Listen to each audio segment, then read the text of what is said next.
کیا تم نے ان کو نہیں دیکھا جنہوں نے منافقت سے کام لیا ہے کہ وہ اپنے ان بھائیوں سے جو کافر اہل کتاب میں سے ہیں یہ کہتے ہیں کہ اگر تمہیں نکالا گیا تو ہم بھی تمہارے ساتھ نکلیں گے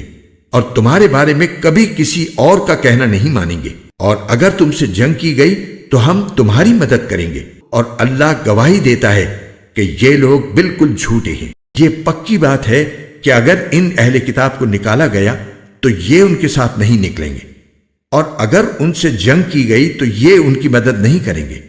اور اگر بالفرض ان کی مدد کی بھی تو پیٹ پھیر کر بھاگیں گے، پھر ان کی کوئی مدد نہیں کرے گا۔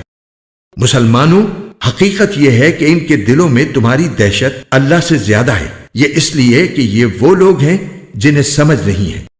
یہ سب لوگ اکٹھے ہو کر بھی تم سے جنگ نہیں کریں گے مگر ایسی بستیوں میں جو قلعوں میں محفوظ ہوں یا پھر دیواروں کے پیچھے چھپ کر۔ ان کی آپس کی مخالفتیں بہت سخت ہیں، تم انہیں اکٹھا سمجھتے ہو حالانکہ ان کے دل پھٹے ہوئے ہیں، یہ اس لیے کہ یہ وہ لوگ ہیں جنہیں عقل نہیں ہے۔ ان کی حالت ان لوگوں کی سی ہے جو ان سے کچھ ہی پہلے اپنے کرتوت کا مزہ چکھ چکے ہیں، اور ان کے لیے دردناک عذاب ہے۔ ان کی مثال شیطان کی سی ہے کہ وہ انسان سے کہتا ہے کہ کافر ہو جا،